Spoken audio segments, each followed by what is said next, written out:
Good afternoon or good evening. My name is Kevin Michael Grace, and this is the KMG show for Wednesday, August the 18th, 2021. Sorry for the late start. I just discovered, about 15 minutes ago, that YouTube overnight has made its user interface vastly more complicated than it was previously. For reasons I'm sure will be made clear to me eventually. So the chat is working. Well, thank goodness for that. Let's get to it here.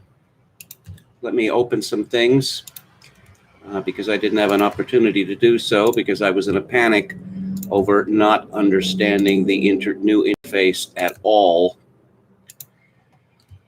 These systems always become more complicated, always more needlessly complicated.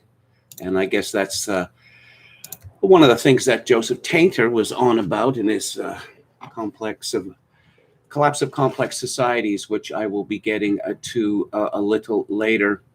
But I thought I would start today's show with a psalm. This is Psalm number 2 from the Authorized Version. Why do the heathen rage and the people imagine a vain thing? The kings of the earth set themselves and the rulers take counsel together against the Lord and against his anointed, saying, let us break their bands asunder and cast away their cords from us. He that sitteth in the heavens shall laugh, the Lord shall have them in derision. Then shall he speak unto them in his wrath and vex them in his sore displeasure. Why did the words a heathen rage come to mind? Because I read a story at Breitbart by David Eng. Hollywood celebrities scold Greg Abbott after he tests positive for COVID-19. Hollywood celebrities wasted little time making fun of Texas Governor Greg Abbott after he tested positive for the Chinese coronavirus, calling him a selfish prick and telling him to eat shit. Stars including Bette Midler, George Takei, Rosanna Arquette, Ethan Embry, and comedian Paula Pell attacked the Texas governor on social media after his office said Tuesday the governor is fully vaccinated against COVID-19, in good health, and currently experiencing no symptoms. The governor's office also said Abbott is self-isolating and is receiving Regeneron's monoclonal antibody treatment. Leftists have regularly attacked Governor Abbott for protecting Texans' individual freedoms by opposing mask mandates. The governor has also opposed economic lockdowns, saying Texans should observe safe practices, but shutdowns are wrong. So what did Bette Midler have to say? Hashtag idiot Greg Abbott. Governor of Texas has COVID, exclamation point. What a surprise, exclamation point. I have great sympathy for people who have contracted this dread disease, but for him, who has put his entire population at risk by not supporting masks. Not a speck, not a scintilla, not a shred for this selfish prick. George Takei said, if you're fully vaccinated, you're unlikely to contract COVID-19, but if you're a total asshat of a governor, all bets are off. See, the vaccines work. They work. They work. Yes, they work. Don't doubt for a moment that they don't work, okay? Comedian Paula Pell, who it turns out, based on her background picture on Twitter, is a pit mommy, and there's a real surprise. Paula Pell said, wish you a very vaccinated and well-funded recovery, Governor Abbott, and please eat shit for eternity. Rosanna Arquette, who is always in these stories, tweeted Greg Abbott has blood on his hands. Fred Guttenberg said, question for Greg Abbott, you responsibly got yourself vaccinated, which of course will save you. At the same time, you killed some of your supporters by encouraging them not to get vaccinated. Why should they listen to anything you say going forward, asking for a friend? So, again, Governor Abbott got vaccinated twice, and he still got COVID-19. What does that say? Her sister, Oscar winner Patricia Arquette, lectured the governor. God gave you doctors who recommend people wear masks. You're risking kids having lifelong health consequences. Ho, ho, Patricia Arquette. From your decisions, God doesn't like that. You have special access to a level of healthcare those kids in Texas may not get. A lot of closet religious people showing up to attack the governor of Texas. According to Alyssa Milano, who is also in all of these stories, I sincerely wish Greg Abbott a swift and complete recovery from COVID and hope that his infection inspires him to reevaluate his dangerous policies about this terrible pandemic. It's time for the government of Texas to start saving lives. Actor Heathen posted a sarcastic tweet about Abbott with photos showing the governor addressing a crowd of mostly unmasked people. I've been trying to figure out how he could have tested positive, and I just can't crack it. But he's fully vaccinated, Heathen Embry. And being fully vaccinated means you can't get COVID-19. Remember? According to Hollywood writer, novelist, and left-wing activist Don Winslow, breaking, in addition to being COVID infected because of his own stupid policies, Texas Governor Greg Abbott is an asshole. Dear Republicans in Texas, he tweeted, Governor Abbott can't even protect himself from COVID-19, but he's been vaccinated twice. Don Winslow. So why would you listen to him about your health? And he's going to get first-class treatment that you won't. Wake the F up. Get vaccinated now.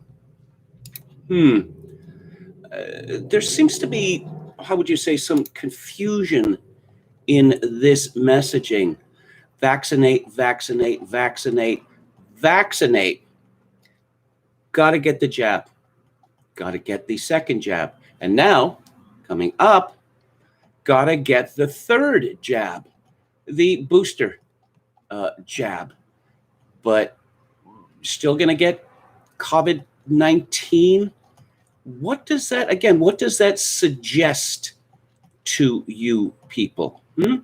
Does it suggest anything to you people? Do you still have powers of reasoning? It doesn't appear that they do. As I responded to Winslow,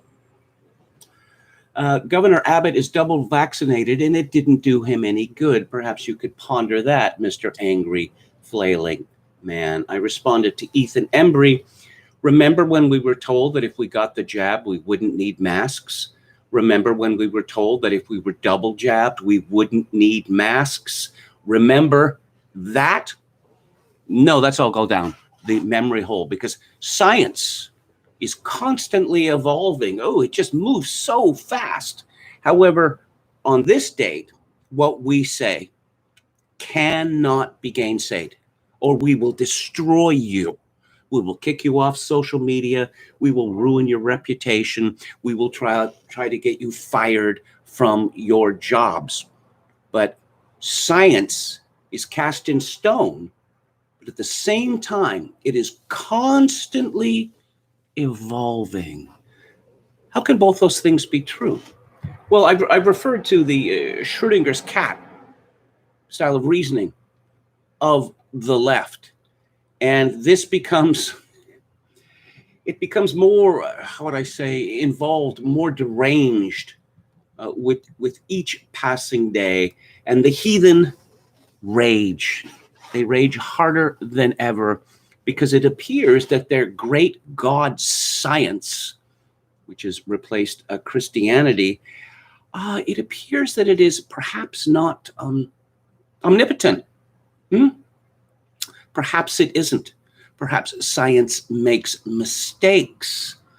Well, the great scientists didn't understand about vitamin deficiencies until early in the 20th century, and they blamed diseases like rickets on bacteria.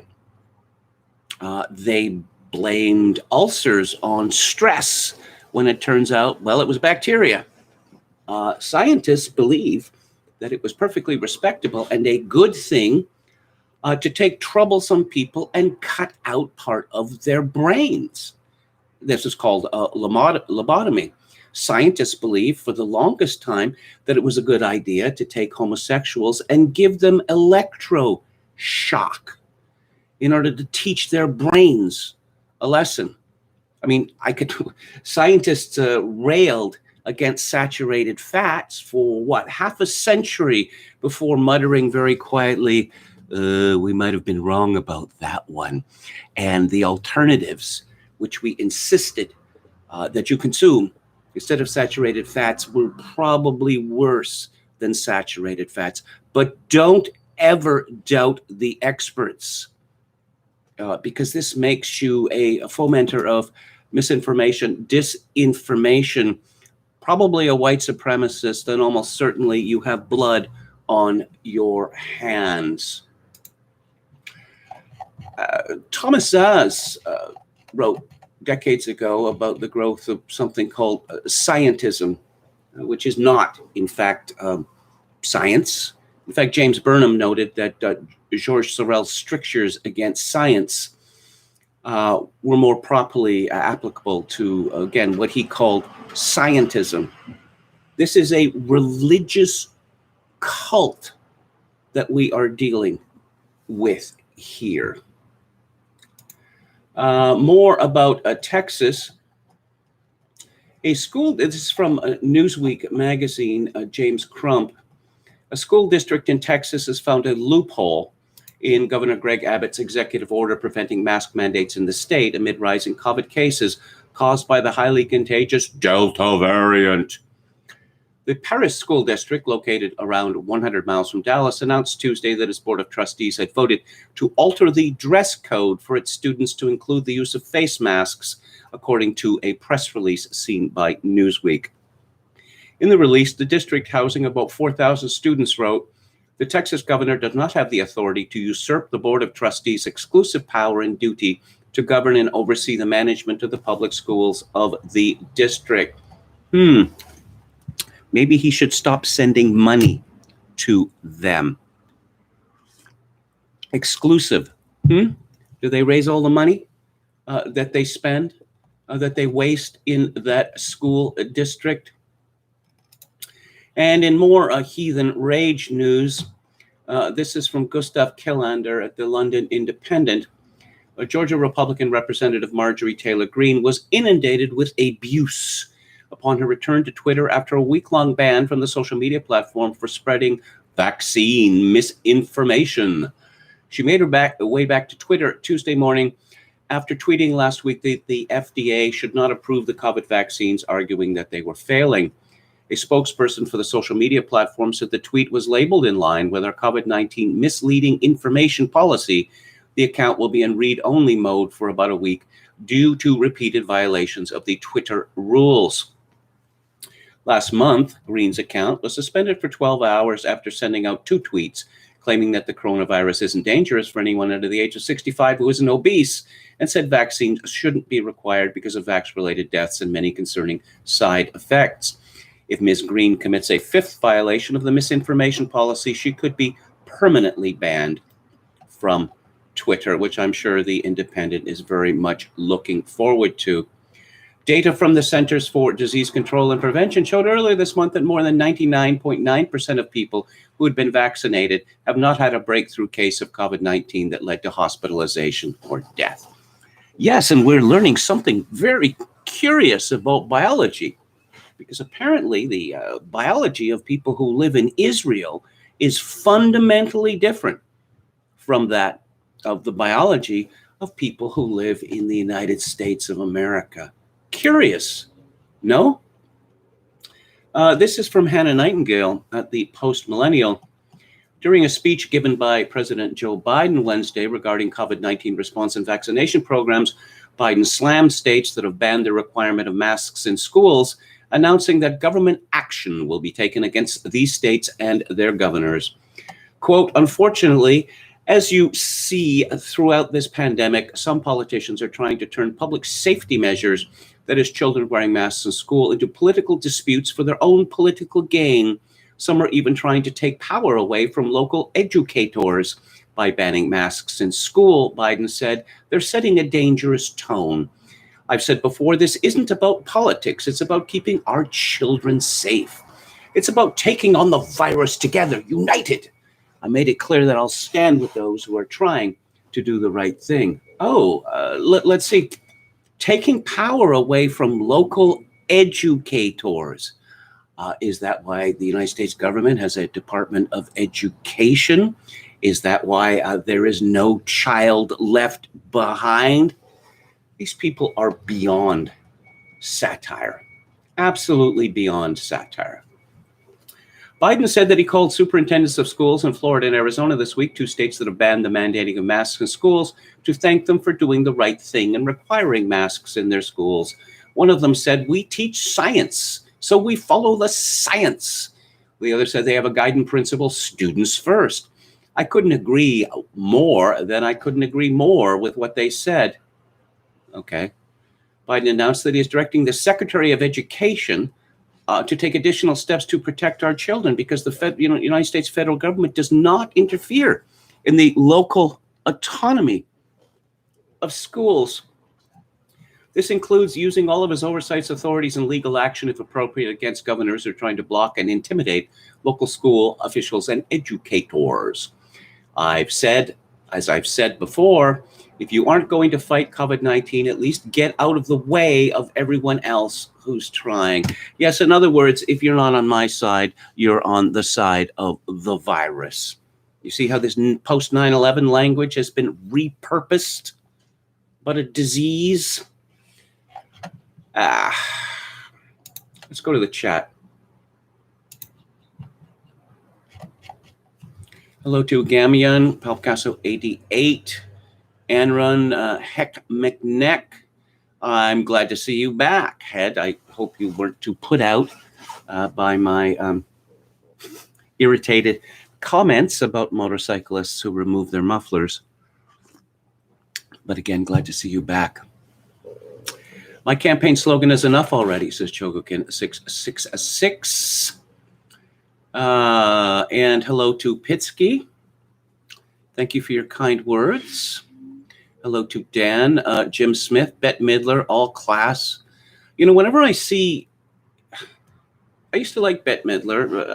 I'm not so fond of her Friends of Dorothy song stylings, but I thought she was quite a good comedic actress.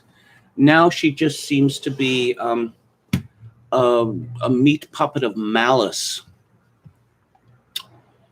Hello to William Hicks, and let's see, to Buddy. And Gamion says, so kind, remind me that behind every mask is a person who cares. Why is there George Takei, says Chogokin 666? Because he was in a show called Star Trek 60 years ago, or close to 60 years ago. That was a show that was on the air for 3 seasons. And for some reason, it's considered one of the greatest cultural artifacts of the 20th century. The show was ridiculous, but I don't want to go into that right now. Jokin 666 says, my God, Orwell had foresight. He described this to the letter. William Hicks says, while waiting, that picture reminded me of classic television. Don't turn your dial. There's nothing wrong with your computer screen. KMG is in control of the vertical and the horizontal. Send the Arquettes back to the Subud community, says Dan. Were they involved with that? I'm trying to think who else was that man, the Indonesian man who was married to Barack Obama's mother was involved. Roger McGuinn of the Byrds was involved. His name was Jim McGuinn, and then he was told to change. He had to change his name, so he chose Roger. Who else do we have? Kevin, were you adept at running or sprinting? I was on the long distance running team in high school, which was my sole moment of jockdom. I could point out that when I was 15 years old, I was 5 feet tall and weighed 100 pounds. So that doesn't sound like a very athletic body, does it? Jogokin 666 says, trust a thalidomide. Dan says, bloodletting will make a big comeback in 2022. And No Sleep Till Breezewood, PA. Hello. Joseph DM called it scientism way back. Head McNeck says South Park had an excellent episode about a future where warring factions of atheists slaughtered one another over the heresy and their competing versions of godlessness. Feels familiar. And hello to Metal Mike, yes, who has a comment about Doug Ford, and I will comment on that shortly. Gamian says science class in U.S. high schools is a joke. In Russia, you have separate classes for chemistry, biology, physics, astronomy from the 6th to 7th grades. Seven Costanza says, had my second vax shot and it wiped me out. Work mandated it. Head McNeck says, LOL. The motorcycle comments didn't bother me at all. Hello to Goose. And Kontiki Roulette has made a Bette Midler comment. How about a TV Tuesday where you talk about the old show, says Dan Allison. Yeah, I don't know. I have 3 of these culture spots every week. And since they take up a considerably greater amount of time than the rest of the show, I mean, in planning, I don't know that I want any more than 3, but I'll think about it. And thoughts on Nova Scotia election? Well, wait and see, because I'm getting to that. And, okay, you knew it was coming. Come on, you got to get the jab. You got to get the second jab and wait for it. 3rd time's the charm.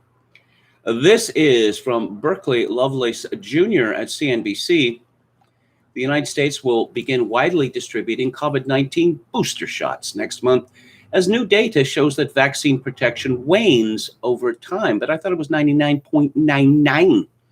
Top U.S. health officials announced Wednesday. It is now very clear that immunity starts to fall after the initial 2 doses, and with the dominance of the Delta variant, we are starting to see evidence of reduced protection against mild and moderate disease, according to the statement signed by CDC Director Dr. Rochelle Walensky, Acting FDA Commissioner Dr. Janet Woodcock, White House Chief Medical Advisor Dr. Anthony Fauci, and other U.S. health leaders. Based on our latest assessment, the current protection against severe disease, hospitalization, and death could diminish in the months ahead, especially against those who are at higher risk or were vaccinated during the earlier phases of the vaccination rollout. As a result, U.S. agencies are preparing to offer booster shots to all eligible Americans beginning the week of September 20th, starting 8 months after their second dose of Pfizer or Moderna's vaccines, officials said. Well, they said recipients of Johnson & Johnson's single-shot vaccine will likely need boosters. They are awaiting more data in the next few weeks before making a formal recommendation.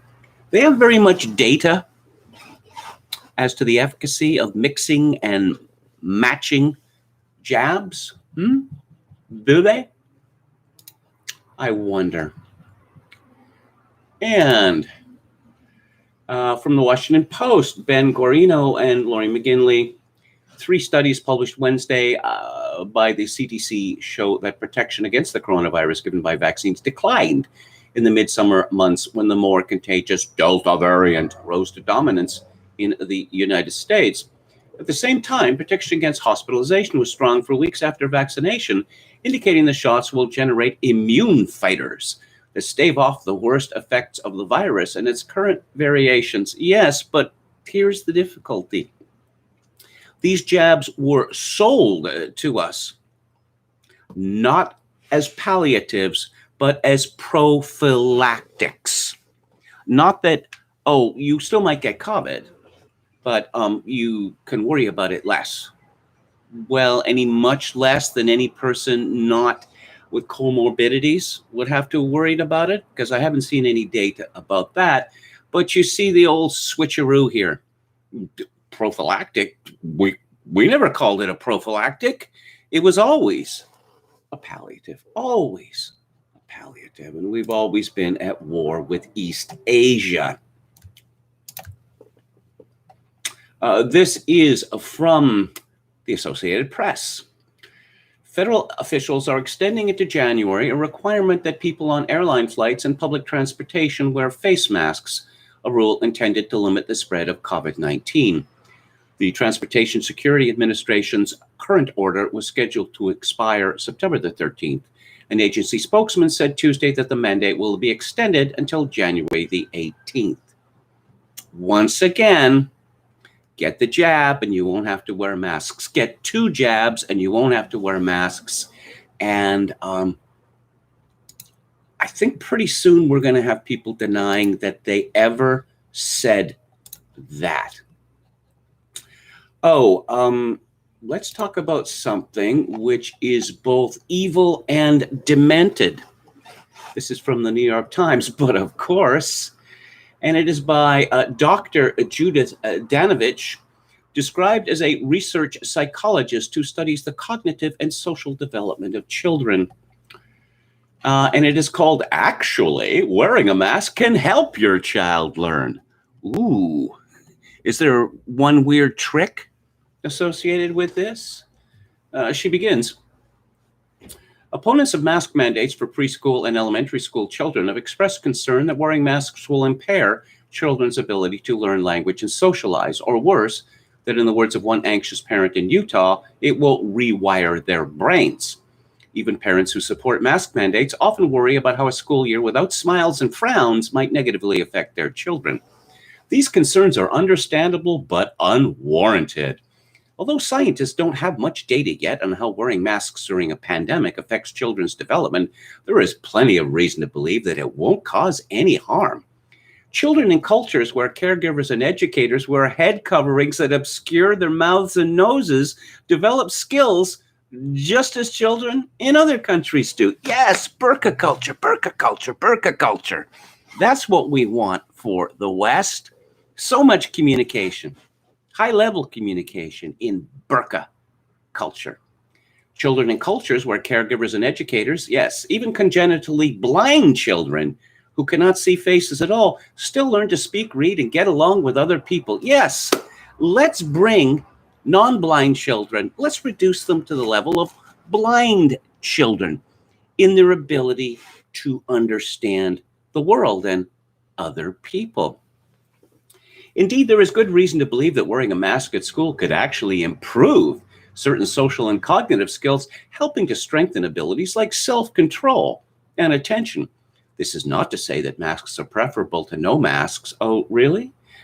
All things being equal, masks are inconvenient, uncomfortable, and bothersome, but as long as they are needed, we should take advantage of the fact that they offer distinctive opportunities for learning and growth.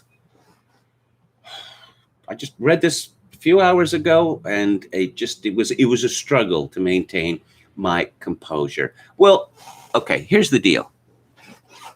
Studies have shown that babies communicate with their faces, because they can't talk. They might make sounds, happy sounds or unhappy sounds, but they can't speak. So they tend to communicate with their faces. It has been demonstrated that when human faces are uncovered, babies respond well to that. When human faces are covered, babies are distressed. And it is not good to distress babies.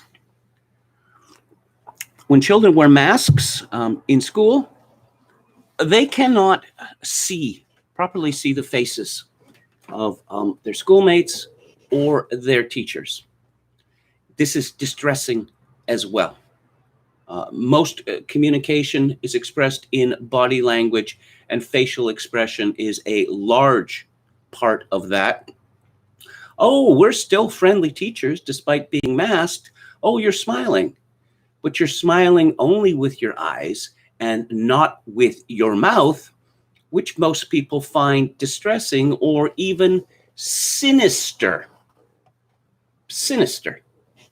This only in the New York Times. Only in the New York Times. As I say, could something both as evil and demented as this be published?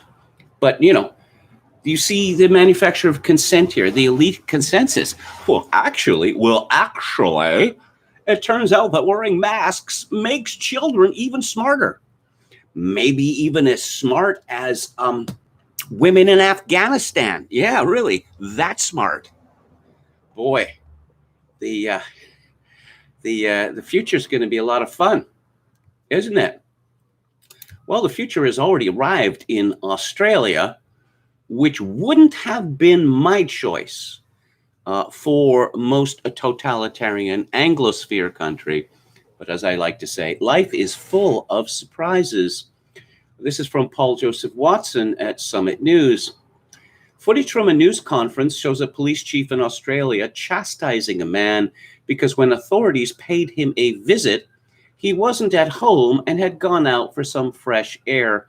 And there's a picture here, this story from Getty Images, of 4 Australian coppers outside. And of course, they're all wearing masks because they're such tough guys.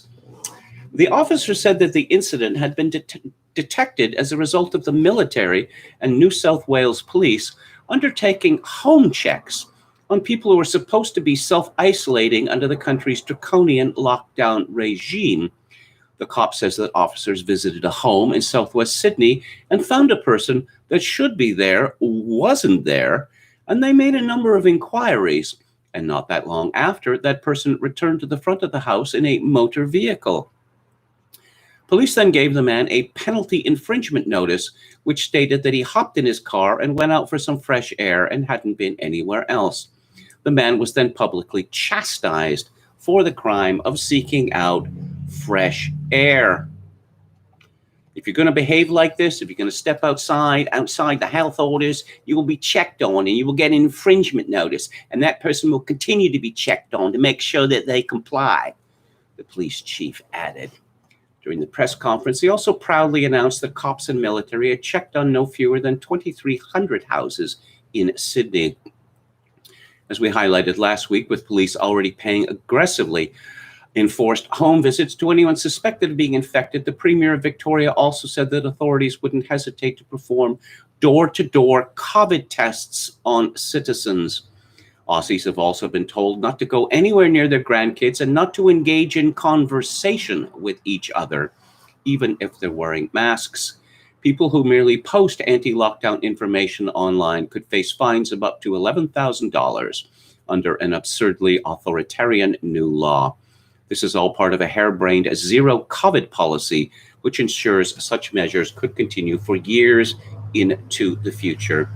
As we document below, there are also examples of Aussies being carted off to mental asylums because they questioned the government narrative on COVID. And I'm seeing this more and more on Twitter with the lockdown enthusiasts actually saying that the vaccine hesitant and anti-maskers should be heavily sedated and thrown into asylums. Golly, just like the Soviet Union. Who won the Cold War? By the way. Now, I got to be careful about this next story. It has been widely reported. I can't verify it. It is from Andrew White at a National File. Australian government to seize 24,000 children, vaccinate them without parents present in massive stadium. Let's just say I'll be following this story and see if we get more information about it. There is a letter here. Let's take a look at it. It's from the Australian Government Department of Finance. And I guess this is about fines here. Michael Kennedy said conspiracy theorists in Australia are being validated. Of course, Dr. Theresa Tam, who is Canada's chief latrine walla, suggested in a documentary aired a few years ago that yes, that concentration camps should be set up for such recalcitrant people. This is actually on film. And I suppose these latrine wallas pretty much think the same way wherever they are in the world. India, interestingly enough, seems to be quite a considerable exception to this, that they have put out guidelines regarding OTC treatments and a list of them and specific dosages, which of course is wrong. But I'm just going to point out that the government of India has actually done this. This is from Reuters. New Zealanders begin life in lockdown as Delta COVID-19 cases edge up. Delta variant finally enters New Zealand. Cases rise to 7. Yeah, 7. That's 1, 2, 3, 4, 5, 6, 7. You can see why they're setting their hair on fire. 7 cases. I mean, that's the end of the world, isn't it? This is by Praveen Menon. New Zealand's city streets were largely deserted Wednesday as the country returned to life in lockdown for the first time in 6 months in a bid to halt any spread of the infectious Delta variant of the coronavirus. New Zealand had been virus-free and living without curbs until Prime Minister Jacinda Ardern ordered a snap 3-day national lockdown on Tuesday after a single case suspected to be Delta was found in the largest city, Auckland. You know, none of these things have been approved by parliaments. None of them. Anywhere in the parliamentary world. So, you know, I don't want to hear anything about democracy. I don't want to hear anything about liberty, freedom, all that. When, you know, public health authorities can simply say, oh, you're not allowed to leave your home.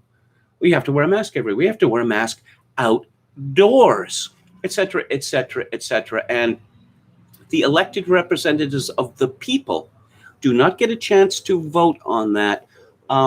Just don't give me any more rubbish about self-rule, because we don't have self-rule anymore. This is from CBS News. Pope Francis said getting the coronavirus vaccine was an act of love Wednesday, as the head of the world's 1.2 billion Catholics joined a campaign to boost confidence in COVID-19 shots. This is what the Pope of the Catholic Church has been reduced to as a cheerleader for the New World Order. Thanks to God and to the work of many, we now have vaccines to protect us from COVID-19, Francis said in a message for the US-based It's Up to You initiative. And I saw that, and I had to struggle to maintain my composure. They have actually named their bullying campaign to coerce or to bribe everyone to get the jab, and they're calling it It's Up to You. The Pope said vaccination is a simple way of promoting the common good and caring for each other, especially the most vulnerable. They grant us the hope of ending the pandemic, but only if they are available to all and if we work together. Being vaccinated is an act of love, and contributing to ensure the majority of people are vaccinated is an act of love. Love for oneself, love for one's family and friends, love for all people. I don't see God mentioned anywhere, but God doesn't get much of a look in from anti-Pope Francis. Okay, this was a story from August the 9th, which was 9 days ago, by Jean Laroche of CBC News. Liberal leader, this premier of Nova Scotia, Ian Rankin, is promising that a re-elected Liberal government would bring in a COVID-19 vaccine passport system.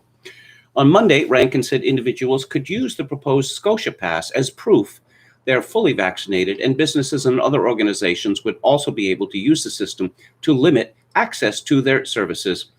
Similar to Quebec, we're looking at identification for businesses to use, whether it's a restaurant or other high-risk areas of spread. To have this exact same system across the province, we'd be looking at putting that in place in a proactive step to prevent a fourth wave. Although both the news release and Rankin's remarks talked about exploring the concept of adopting a provincial vaccine certificate, the Liberal leader was unequivocal when responding to a reporter's question about whether this would happen. Yes, we'll have a Scotia Pass in place. Ian Rankin went completely nuts with regard to COVID-19 in Nova Scotia. He actually closed the border with New Brunswick. And Nova Scotia has not been much affected by COVID-19. There have been 93 deaths in the province, 93. Patients in hospital, non-ICU, 0.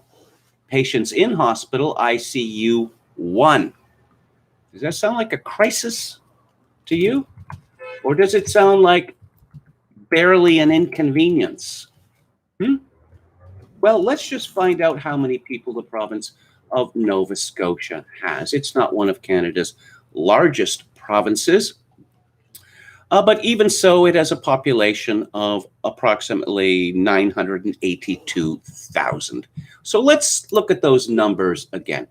Keep in mind that this pandemic has been around in Nova Scotia for a year and a half, and they have had 93 deaths, which is an average of about 6 a month in a province of 982,000 people. They've got one patient in ICU, and this clown was talking about vaccine passports. Some people just like to be bullies. Some people just like to be bullies. So that's the shot. Here's the chaser. This is from Greg Mercer of the Globe and Mail. Stunning upset in Nova Scotia election may provide a lesson for federal parties. And new Nova Scotia Progressive Conservative leader Tim Heathen waves to supporters after winning a majority government in the provincial election at the Pictou County Wellness Centre in New Glasgow, Nova Scotia, yesterday, and he's wearing a mask because, of course, it was supposed to be a sleepy summer campaign that will reward the Nova Scotia Liberals for their handling of the COVID-19 crisis. Instead, Tim Heathen and the province's Progressive Conservatives won their first majority government since 1991, a stunning upset that may hold lesson for the federal parties out on the election trail across the country. The surprise surge by the Tories, who gained 13 seats and took more than 39% of the popular vote, came after Heathen seized on concerns around healthcare in Nova Scotia. Heathen, a 51-year-old chartered accountant, said his party made history despite predictions from the pollsters and the pundits and other so-called experts who projected a Liberal victory when the election began. They were all writing us off. Well, I wonder what they're writing right now, he told supporters. So what's the lesson here, according to the Globe and Mail? Well, apparently two. The surprise election result also suggests polling data is increasingly unreliable, particularly when voters are thinking about life after the pandemic, said Dalhousie University's Wayne Mackay. Are they thinking about life after the pandemic? Because apparently it is never going to end. I think it shows that campaigns do matter, said Dr. Mackay, a professor emeritus of law. As the election went on, it became clear that the Liberals had the weaker campaign and the PC's laser focus on healthcare won the day. As the pandemic drags on, voters may be seeing public health officials and not the governing parties as the real leaders during the COVID-19 crisis. Something should be concerning for federal Liberals, said Dr. Mackay. It should be concerning for everyone who believes in self-rule. But Globe and Mail doesn't mention that. I think voters concluded it's the public health folks who got us through the pandemic, and they'll continue to follow them regardless of who's in there politically. Well, okay, why have a parliament at all? Why just not let the bureaucrats run everything? Because they're the experts. But there's a second chaser here, which didn't get a lot of attention. This is by Ali Thompson at CBC News. Elizabeth Smith McCrossan has been elected as an independent in Cumberland North after vote counting was suspended early Wednesday in several Nova Scotia ridings. Elections Nova Scotia said due to an outstanding volume of votes and limited staffing, counting resume mid-morning. Smith McCrossan won her riding of Cumberland North, 1,747 votes ahead of Bill Casey, a former federal Liberal who served 7 terms as the MP for Cumberland Colchester and came out of retirement to run in this election. Bill Casey was a very big name indeed in Nova Scotia, and he lost. There has been a big undercurrent for a couple of years now with people being very dissatisfied with the state of our healthcare system. And on top of that, the pandemic. And then, of course, with all the challenges our border community felt, Smith McCrossan said. She was ejected from the PC caucus earlier this year after she was accused of helping instigate a blockade at the Nova Scotia-New Brunswick border over COVID-19 isolation requirements. She denied having anything to do with the protest. I was simply being a voice conveying the frustration of the people living there, she told CBC. The uprising you saw was a result of the people here being ignored for months on end, decisions being made without any consultation or consideration on the impact of them. Smith McCrossan, a small business owner who worked as a registered nurse for 27 years. Yes, you see, it's only rednecks and people with grade school educations who have any hesitancy about the rule by Latrine Wallace.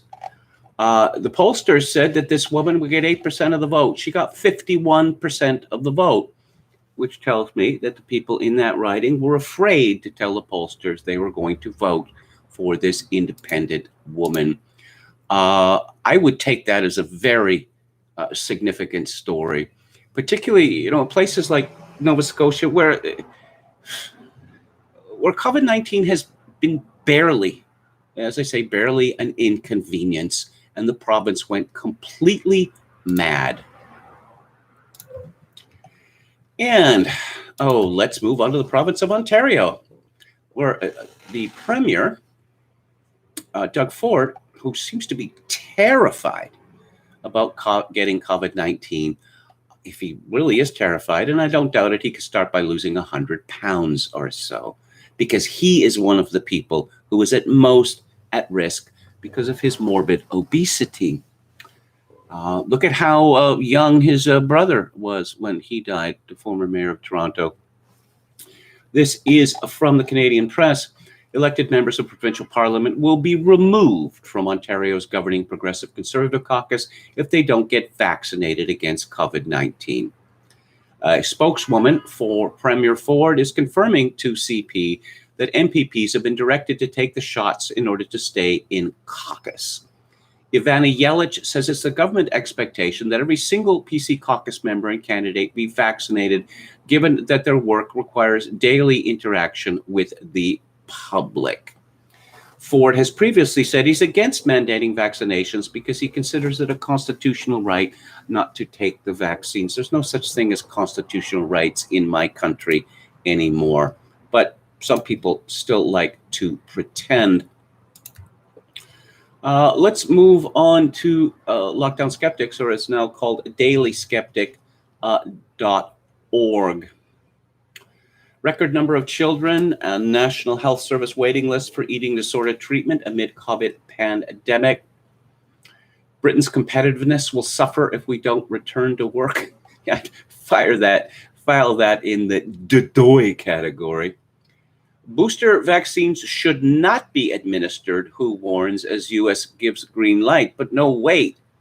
The social media, including Twitter and Facebook, are telling us that if you disagree with guidance from the WHO, the comments what you make will be taken down, or you'll be suspended, or you will lose your account.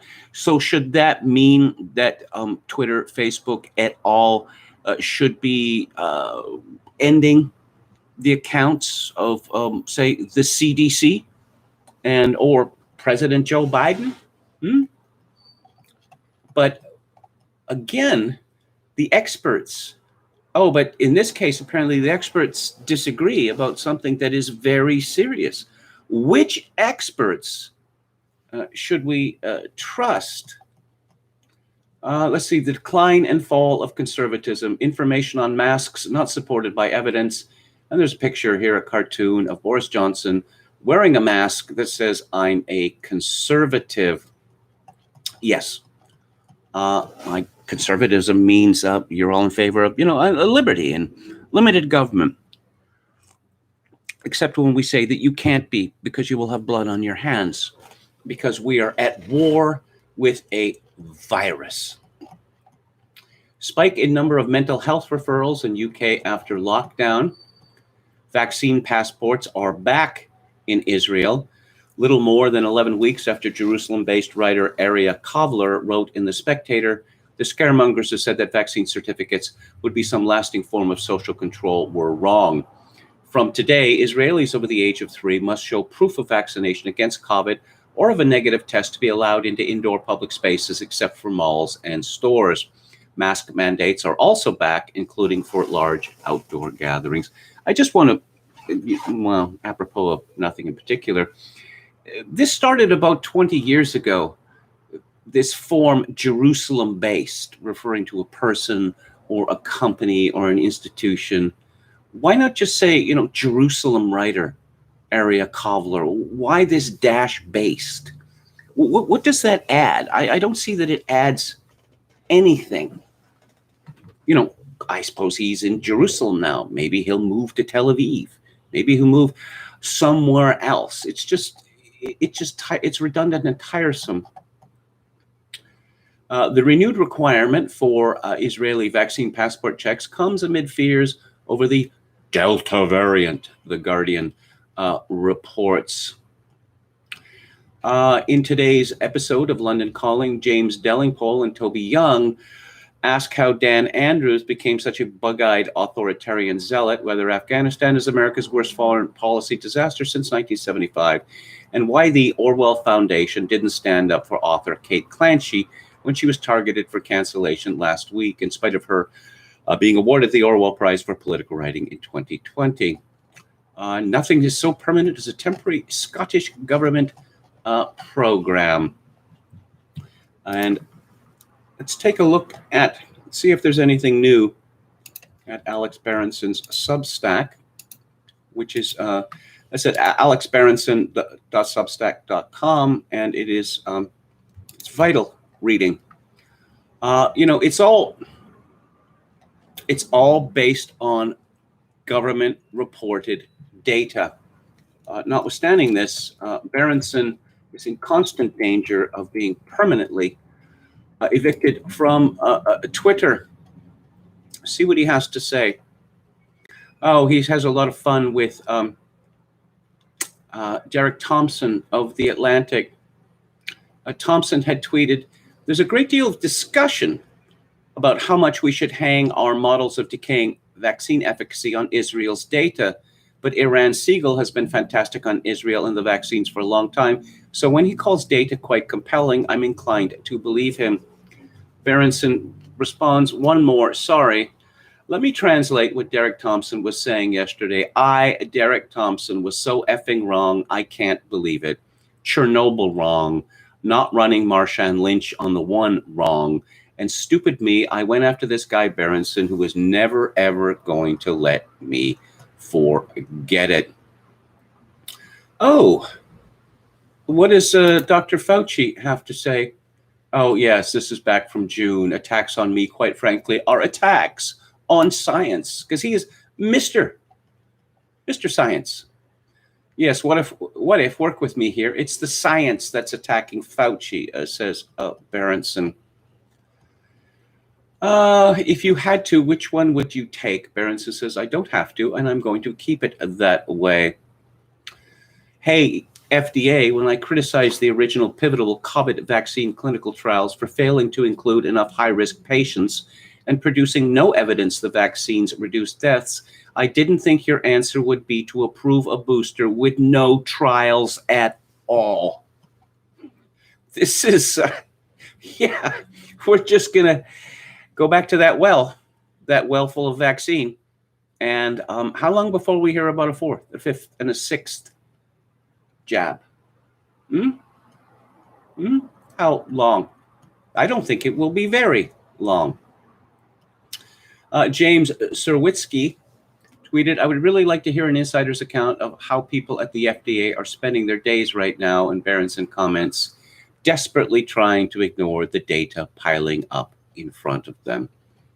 Well, yes, because essentially the argument that they're going to make is that the biology of the people of Israel and of England, for that matter, is substantially different from that of the United States.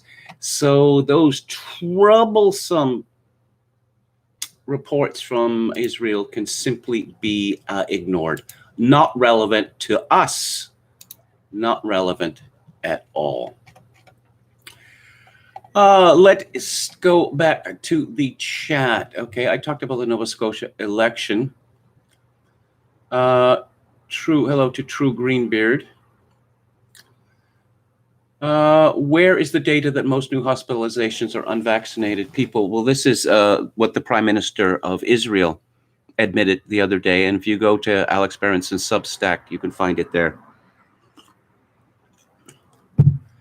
And, okay. Yes, Head McNeck recommends Alex Berenson's Twitter. Dan says with the CDC booster punch card, it's a 12th shot free. I like that joke, only all the shots are free, right? Well, for now, anyway. They're not free to taxpayers because, of course, the United States government is paying the drug companies enormous amounts of money for this. ContraCou says, didn't Joe Biden promise to lock down the virus if he got elected? Yeah, that was... He's wrapped this, COVID-19 thing, flag, if you will, banner around himself. He's stuck with it now. He is absolutely stuck with it. He could have taken the position that I'm president of the United States now. We got the vaccines. I'm not going to give Trump any credit for that. But the crisis is over now. He could have said that, but instead, no, he's just constantly ramping up the crisis. He could have done, well, I'll get to Afghanistan in a minute. What kind of vaccines are these? In Israel, it's the Pfizer vaccine. Okay. Do you know that they are still attacking Melania in the press, says Metal Mike? Well, take a look at the kind of women who write for the media now, what they look like, and compare them to what Melania looks like. Also, she has a child with Donald Trump, who is a handsome young fellow who's exceedingly tall. They don't like that either. The media are, in fact, the enemy of the people, says Metal Mike. Fact check, true. Oh, let's see. True Greenberg says the educators are concerned with labeling children as coming out of COVID-19 with a deficit in their education and socialization. They say this label is even more damaging than the deficit. Hello to Chad Chadson, our valiant moderator. Thank you for your service. Are they checking on all the homeless? Well, no, they're not checking on them. And here's something you might like. It's an example of a narco-tyranny, as Sam Francis would say. The UK has announced that Afghan refugees will be allowed into the country without them needing to show a passport. Meanwhile, I'm going to have to show my ID and vaccine passport to go to a football match in my own country. Don Willis says masks. No mask, double mask, where to mask, who to mask, when to mask, inside, outside. Just insane in 2021. Where are the true scientists? If you want to see the sun again, you'll have to take the shot, says True Greenbird. Don Willis says, sadly, we are at a tipping point. Liberty people who refuse to be controlled and the others who need and want to be controlled. No, I'm very interested as to what's going to happen if Biden goes through with this insane plan to force vaccination on all the members of the U.S. military, despite the fact that the commandant of the Marine Corps told him to pound sand. How many people are going to be removed from active duty, are going to be cashiered, court-martialed, put in stockades? How many of them are going to go, AWOL, desert as a result? Let's see. Star Rover says thalidomide was stopped from deforming thousands of U.S. children by one FDA director who demanded scientific data it was safe. The drug's danger for pregnant women was discovered while the doctor blocked sale in the U.S. Colin Colenso says, Trudon, it's no longer left versus right. It's pro-regime versus pro-freedom. Gamian says OTC treatment is for suckers. Intubation is the way to go. Yes, that's worked out really, really well. And how many people died of Nova Scotia from the regular? Died in Nova Scotia from the regular flu in 2019. Well, influenza seems to have disappeared. There's a theory why this has happened. I don't know whether, I'm not really positioned to judge whether it's true, that the rise of influenza was an anomaly in human medical history, and now we're going back to what was normal for the longest time, which was coronaviruses. I wonder how many people think the vax passes are just temporary, says Dan. The federal income tax was temporary too, says Metal Mike. Just so. And hello to Brandon Smith. Whose daughter? Will he force his daughter to take the shot? She's unvaccinated and oppose the vax. Whose daughter are we talking about here? Colin Colenso says Australians who try to organize protests on Facebook get arrested and fined. Hello to Edward Richardson. Hang on, I've lost your comment here. Slipped by me. Off topic, but Kevin, I just watched the best British gangster film, The Long Good Friday. Has to be one you've seen. Bob Hoskins was incredible. Helen Mirren was a typical goddess self. Yes, I have seen it. And there's a lot of... you see the message in this, that you see in other movies, including John Boorman's The General. Don't mess with the IRA. Just don't mess with the IRA. You think you're tough? You're not as tough as the IRA. Hello to GC Stahl. And let's see, I did a marathon of British gangster films. Get Carter, that would be the original, I hope, which is a great film. The Last Good Friday, In Bruges, and The Layer Cake. Okay, I think I should go back to it here. My next one is Brighton Rock. That's from a Graham Greene novel, which has Dickie Attenborough in it. There's a young hood called Pinky. Sexy Beast, says Anne Run. Yes, I've talked about that on Theater Thursday. I quite like that film, and I've mentioned my tremendous fondness for the director of that film, Jonathan Glazer, who should be making more films. I guess he's in director's prison now. Let's go back to Joseph Tainter and The Collapse of Complex Societies, which was published by Cambridge University Press in 1988. Its relevance to themes expressed in this live stream should be fairly obvious to all. The Western Roman Empire. The Roman Empire is the prime example of collapse. It is the one case above all others that inspires fascination to this day. A vast empire with supreme military power and seemingly unlimited resources. Its vulnerability has always carried the message that civilizations are fleeting things. If the Roman Empire, dominant in its world, was subject to the impersonal forces of history, then it is no wonder that so many fear for the future of contemporary civilization. Rome, in the last few centuries BC, extended its domination first over Italy, then over the Mediterranean and its fringing lands, and finally into northwestern Europe. A combination of stresses at home, dangers abroad, and irresistible opportunities made expansion a workable policy until Augustus, 27 BC to 14 AD, effectively capped the size of the empire. Additions thereafter tended to be of minor importance. Despite Rome's spectacular rise, the Pax Romana did not endure long. As early as the 2nd century AD, barbarian invasions and plague at home continued to weaken the empire. In the 3rd century, the empire nearly disintegrated as civil wars and economic crises were added to more barbarian incursions and another outbreak of plague. By the end of the 3rd and the beginning of the 4th centuries, Diocletian and Constantine restored order for a time. In 395 AD, the Roman Empire was permanently divided into western and eastern halves.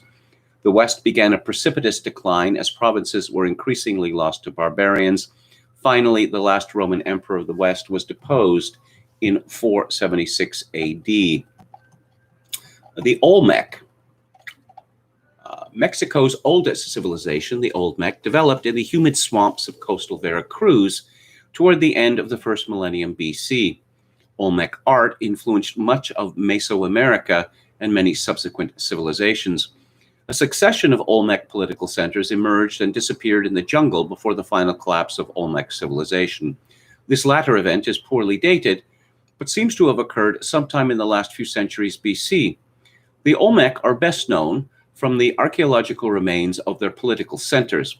Perhaps the earliest of these was San Lorenzo Tenochtitlan, circa 1150 to 900 BC. It consists in part of a major formally arranged mound complex on a primarily artificial plateau. Groups of long, low mounds flank courts with large pyramids at one or both ends. A stone aqueduct was built and pools were lined with bentonite. Exotic obsidians were imported from the Mesoamerican highlands, and there were workshops for obsidian, brown flint, and serpentine. Basalt monuments weighing more than 20 tons were brought from mountains some 50 kilometers away and then lifted a vertical distance of 50 meters. The site of La Venta, circa 800 to 400 BC, may have been the political successor to San Lorenzo. It too consists of mounds, platforms, and a pyramid. Basalt columns weighing several tons in aggregate form a court that may never have been finished. A large jaguar mask mosaic was built of serpentine and then buried. After the demise of La Venta, power may have shifted to Tres Zapotes, a site about which little is known. At some Olmec sites, including San Lorenzo, there is an evidence of violence at the end. At a cost of great effort, basalt monuments were deliberately and systematically mutilated and destroyed and subsequently buried. The lowland classic Maya. One of the most famous of civilizations that have collapsed, the Maya of the southern Piton lowlands, have left a legacy of temples, palaces, entire cities lying abandoned in the jungle. This creates a powerful image.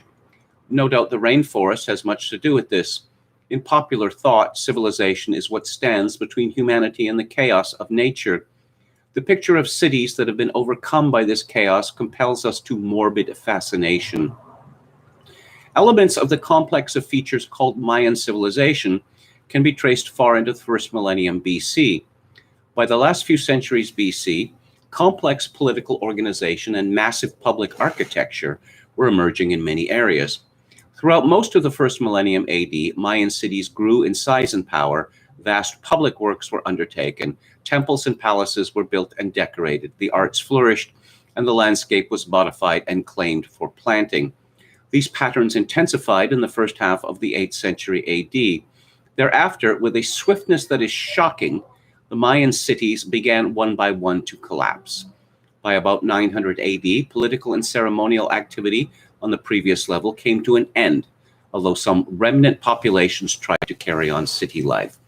A major part of the southern lowlands population was correspondingly lost, either to increased mortality or to emigration from the newly deserted centers. The Mesoamerican highlands. A number of powerful states rose to regional prominence and subsequently collapsed in the prehistory of the Mesoamerican highlands. These include Teotihuacan in the northern part of the Valley of Mexico, Tula to the northwest of the valley, and Monte Alban in Oaxaca. Teotihuacan was the largest native city in the New World, and in 600 AD, the sixth largest in the world, with a peak population estimated at roughly 125,000. Its central feature, the Street of the Dead, contains more than 2 kilometers of monumental construction. There are more than 75 temples, including the pyramids of the Sun and the Moon. The former is the largest structure in pre-Columbian America, measuring 210 meters along each axis and 64 meters in height, with an estimated 1 million cubic meters of material. At the south end of the street was the Ciudadela, with twin palaces. The city contained more than 2,000 residential compounds and hundreds of craft workshops in obsidian, pottery, jade, onyx, and shell. There were hundreds of painted murals. Networks of drains carried off rainwater. Teotihuacan exerted a major influence throughout Mesoamerica.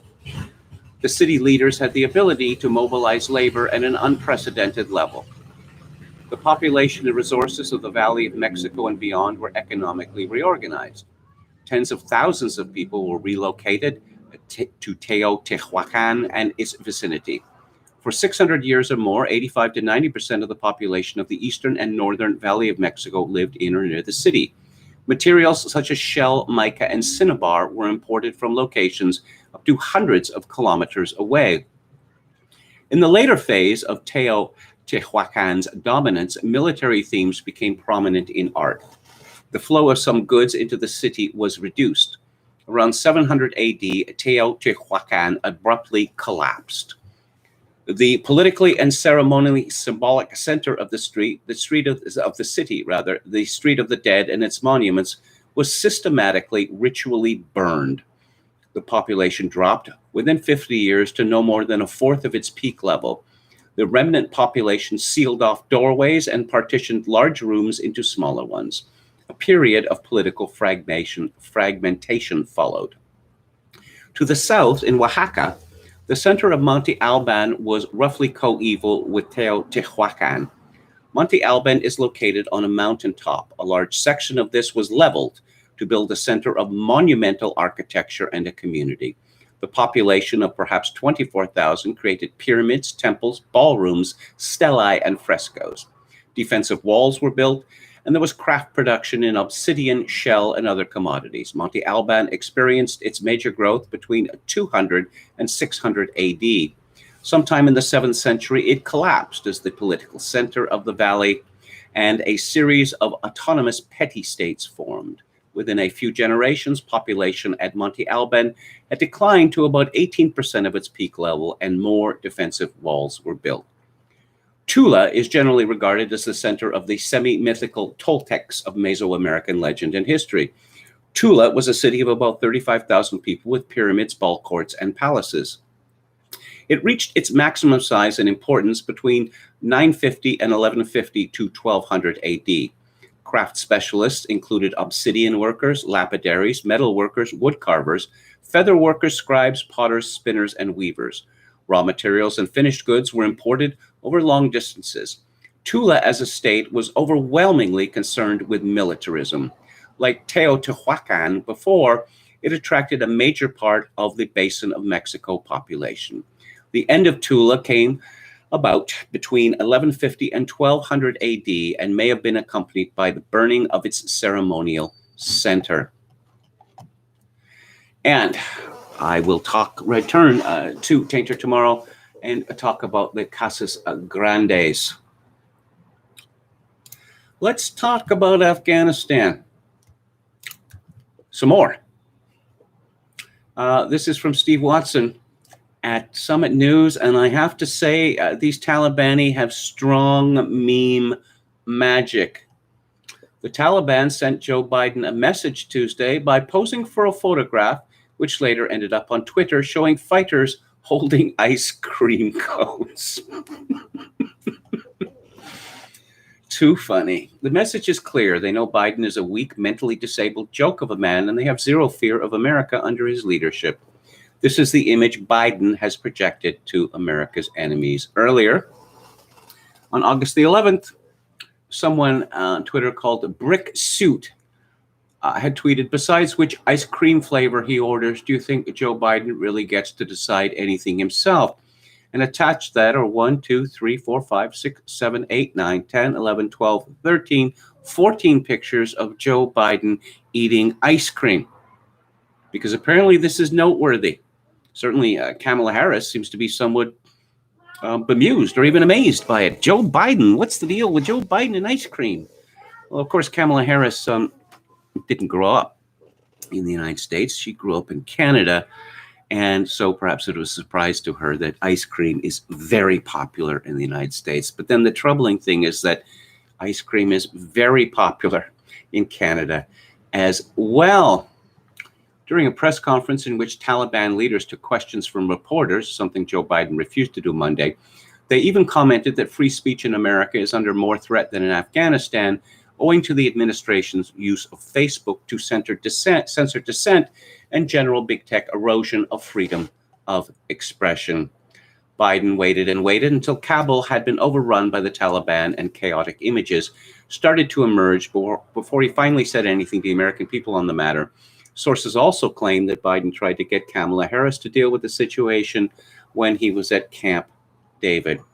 Yes, and apparently the reaction from Kamala Harris was rather profane.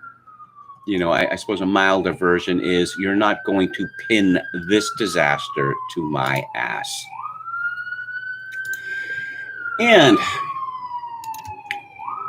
so who's responsible for the bug out? Well, of course, the Biden administration. Hang on a second.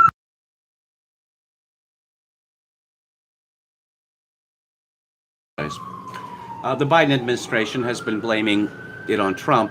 Everything that happens is Trump's fault. This is from the National Pulse. Joe Biden's State Department moved to cancel a critical State Department program aimed at providing swift and safe evacuations of Americans out of crisis zones just months prior to the fall of Kabul, the National Pulse can exclusively reveal.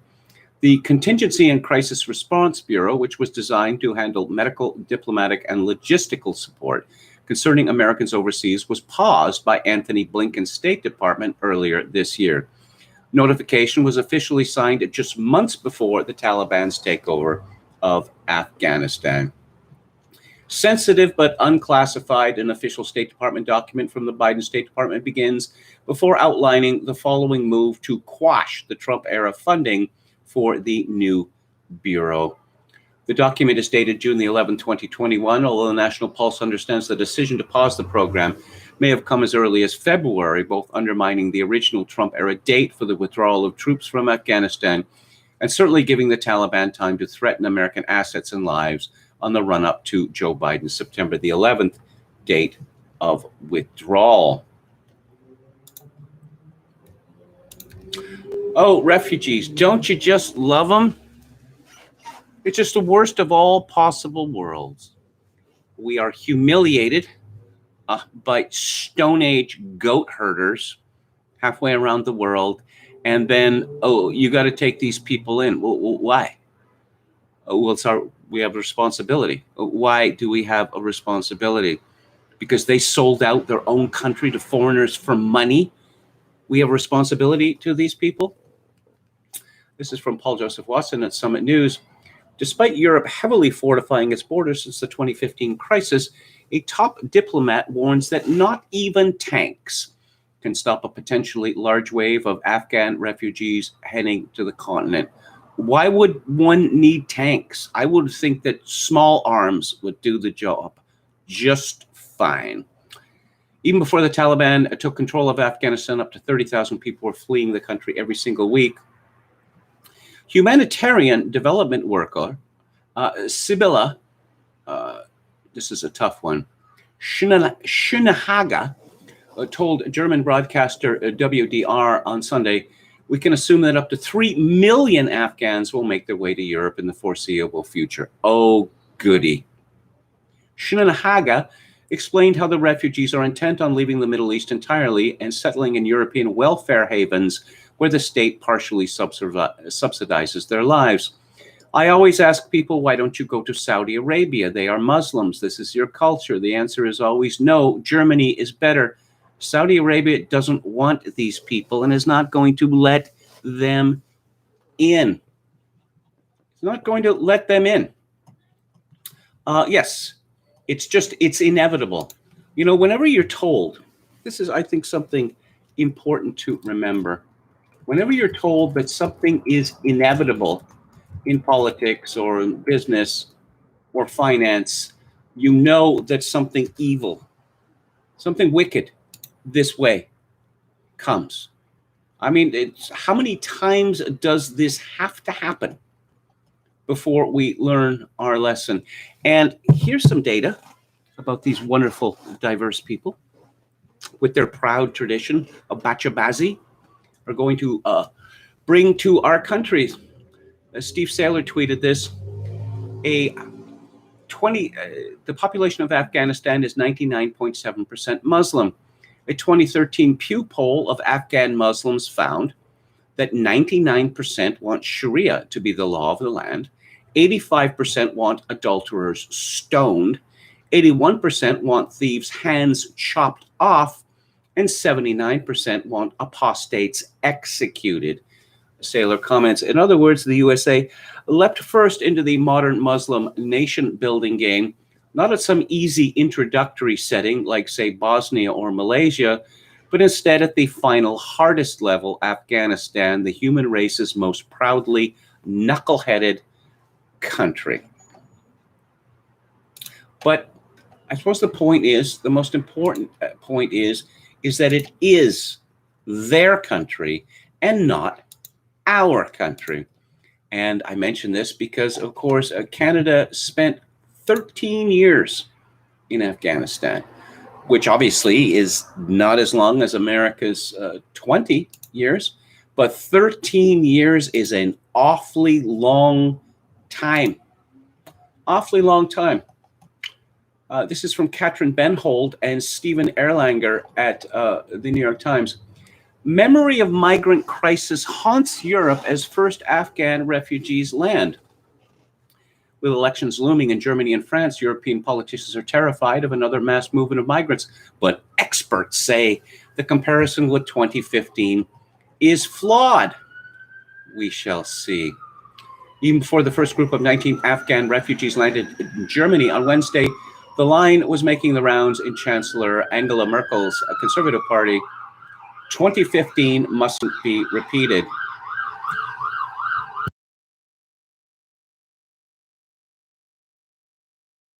Laschet, who wants to succeed Merkel as chancellor after next month's election, said it on Monday. A top party official used the same words shortly thereafter. A government minister repeated them again. The fall of Afghanistan to the Taliban sent thousands of panicked Afghans scrambling to flee the country. But it's also panicked European politicians who are terrified of another mass movement of Muslim asylum seekers. They worry that new migrants will fan the embers of the far-right and populist movements that reshaped politics after a wave of asylum seekers from the wars in Syria and Iraq made their way to Europe in 2015. So now we get to the real heart of the problem. The problem is not that perhaps millions more of people completely unsuited to life in Europe. And here's a datum, which I introduced to you yesterday, that Afghans represent 0.3% of the German population, but are responsible for 9% of all sexual assault. By my crude math, that means they are 300 times more likely to engage in this behavior than the average German. 300 times. Support for anti-immigrant parties has fallen since 2015, along with migrant numbers. But with important elections looming in Germany and France, the line being drawn by European leaders is early and firm. Afghans are facing a compassion deficit in Europe that may be insurmountable. That's a shame. We Europeans have been in that country for 20 years. Of course we have. Of course we have a moral responsibility, especially for the people who are fleeing this new Taliban regime, said Jana Puglierin, head of the Berlin office of the European Council on Foreign Relations. And now we are saying Afghanistan is not our problem. Fleeing the Taliban, are they? Perhaps they just want the gibs that European countries will give them. Perhaps they want access to European women. The United States faces a similar yet even more onerous quandary over accepting Afghan asylum seekers almost everywhere. Governments have expressed general willingness to accept Afghans who worked alongside American forces or international aid groups, but have provided little detail about how that might happen. Now, here's where we get into the heavy irony part of this story. But they are wary of committing to the many thousands more who would seek to leave to avoid life under the Taliban, even though for now the number of migrants over land routes has been relatively low. We are talking about thousands, not hundreds of thousands, who need our help. People who are on lists because they worked with us, said Gerald Knaus, the founding chairman of the, wait for it, European Stability Initiative. European stability, because nothing spells stability like Afghans, lots of them, in your country. If any party benefits from the issue in German elections, it would be the far-right Alternative for Germany, RAFD, argued Knaus, who has advised Merkel on migration. Yes, again, this is the worst possible thing that could happen. Not Germans increasingly being made foreigners and second-class citizens in their own country, but of populist and so-called far-right countries parties winning support. I'm going to read a couple of things from my old friend Tom Piatek. He has this piece at AmericanRemnant.com. Various neocons are venting over the incompetence of our withdrawal from Kabul, and they're looking for someone to blame. I suggest they grab a mirror. Mission creep set in Afghanistan because it was seen as a good war that could help build support for our misadventure in Iraq, another neocon project par excellence. Another neocon project was to drive President Trump out of the White House and to leave the adults, of whom Biden was certainly one, in charge. To the extent the debacle in Kabul wasn't simply inevitable, the fault rests with the man the neocons told us to vote for. And Tom Piatek reminded us recently of a piece that he had published in Chronicles on December 10th, 2019. It's called The From Brigade. This week brought the unsurprising news that our war in Afghanistan has long been supported by optimistic claims that were false and known to be false. It is, of course, too late to save the thousands of Americans who have died in Afghanistan or to recover the hundreds of billions, some say trillions of dollars wasted there. But perhaps this latest news will embolden President Trump to follow his instincts and to bring the American troops who are still fighting and dying in Afghanistan home. The personal objection to withdrawal has been that it will leave our Afghan allies in the lurch. But I have a solution. The departing American soldiers can be replaced by the neocon pundits who use their influence to push America into a protracted war in the Mideast and have continued to push for more war in the Mideast, now with Iran. This would not be a voluntary mission. The neocons already declined to volunteer. Rather, they will be conscripted and then parachuted deep into Taliban country to spread democracy personally.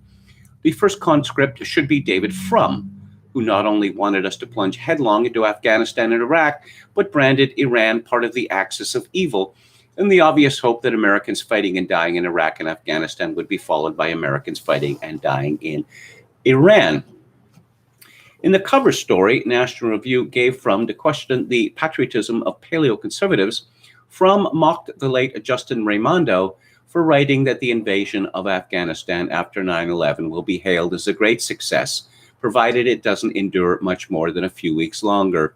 It is now 18 years later, and everyone with a half a brain knows that Justin Raimondo was right and David Frum was wrong. Frum should be the first conscript, but he needn't be the last.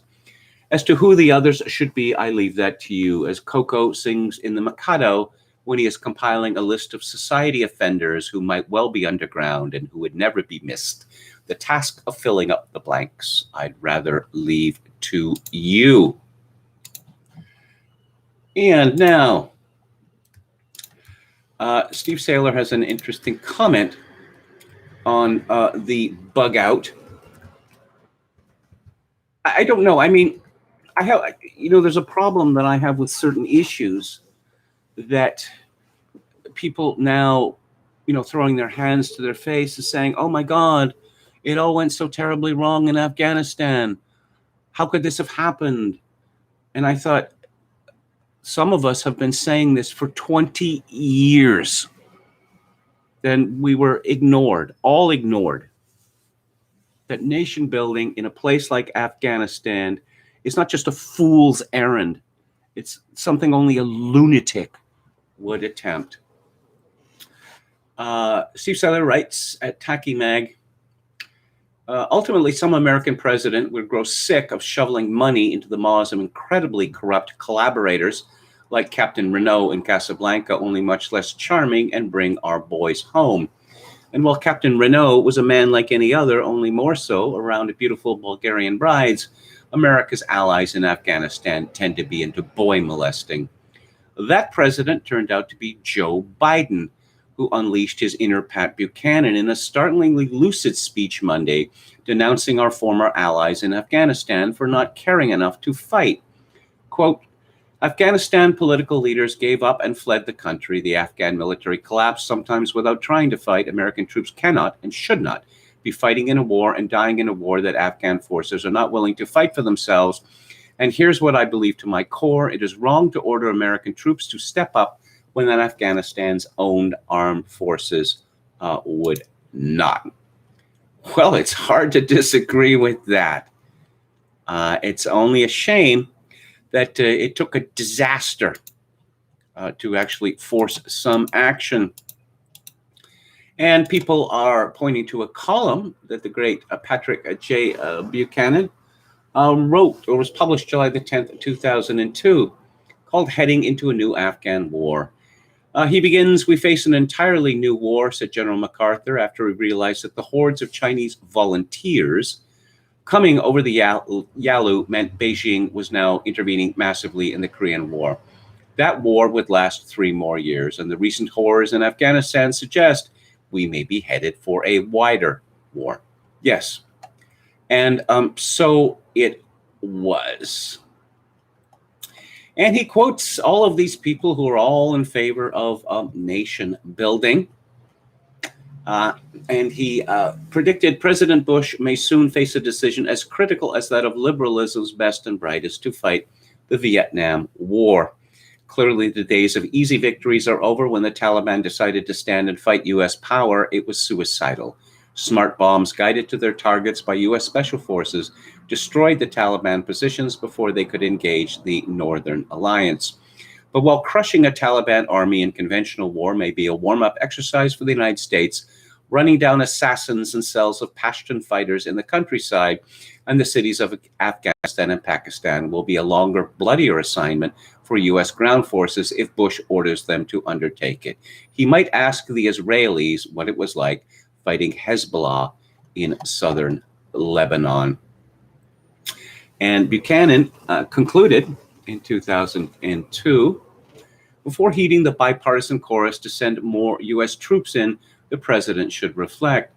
The Soviet Empire was defeated and collapsed because it intervened to set up and prop up an Afghan regime that ignited both a nationalist war and a holy war. On which side of nationalism and jihad will we Americans be when we go in? Well, it turns out that the war was fought not for any of those things, but it was fought by countries like Britain and Canada and the United States to nourish feminism and gender acceptance and critical race theory, and to extol the virtues of Marcel Duchamp to incredulous Afghan women, which you can see a clip of in Adam Curtis's documentary, A Bitter Lake. Yes, taking a toilet fixture and putting it in an art gallery, that's what the West is about. I mean, I suppose it's true enough, but it's not really likely to inspire much confidence in the West amongst these Afghan women, is it? Rod Dreher writes a paean to Pat Buchanan in the American Conservative, August the 15th. And yes, Pat was right. And a few people were right. But apparently he was crazy out there, far right, etc. In fact, Pat Buchanan has been right about everything. Starting in the 1990s, Pat Buchanan thought that, the end of the Cold War should lead to a peace dividend for the United States. No, we can't have that. The military-industrial complex would be devastated. We'll find some new enemies to fight. Pat Buchanan warned, beginning from the 1990s, that the people who run business are in effect traitors. They have no loyalty to their own countries. They do not believe that they consider themselves to be a citoyen du monde. No, no, no, no. Our loyalty is to our shareholders. Actually, their loyalty is to their management and how much money their management can get out of these companies. But no, we don't care about your communities. We don't care about your workers. We don't care about your states, your countries, your continents even. We will take our workers out and we'll send their jobs to Asia, or we'll bring Asians over here and then fire American workers before, but not before compelling them to train their foreign replacements. Yeah, Pat Buchanan was right about all that, and it is good to rub this in people's faces constantly. Pat Buchanan ran for president several times, and he was this horrible, horrible, horrible man. And later, all of these people who lamented, how crude and vulgar Donald Trump was. Well, Pat Buchanan is neither crude nor vulgar. He's an intellectual even. And you had your chance. If you wanted someone who wasn't crude and vulgar, you had your chance with Pat Buchanan. But you had to make up a whole bunch of lies about him, including the one that he's an anti-Semite. And how did that come about? Oh, because of a rigged case involving an American citizen called John Demjanjuk. This is one of the greatest scandals in American history. That faked KGB documentation resulted in this retired auto worker being dragged to Israel for a trial. Oh, he's the butcher of this camp. Oh, no, wait, he's not. He's the butcher of some other camp. Wait a minute. No, it ends here. It ends here. You assured us that he was Ivan the Terrible at this camp and was responsible for the deaths of all of these people. And then you turned on a dime and said, no, that was the old story. He was Ivan the Butcher at this other camp. And they got away with it. Oh, they also got away with destroying exculpatory evidence, which is, something that people often go to prison for. Again, Paul Joseph Watson at Summit News, which just proved to be an invaluable resource for this live stream. Questions continue to swirl about why some social media platforms like Twitter are giving the Taliban, a terrorist organization under U.S. law, a public platform, having permanently banned American dissidents and the President of the United States himself. Well, yes, it's a very good question. And, it's too late to matter now, and it may be too late for it to matter in the future. I'm not going to get into that possibility for reasons which will become obvious after I give you this data. This is from Rasmussen Reports. Most voters would not vote to re-elect President Joe Biden, and a significant number who voted for him in 2020 now regret their choice.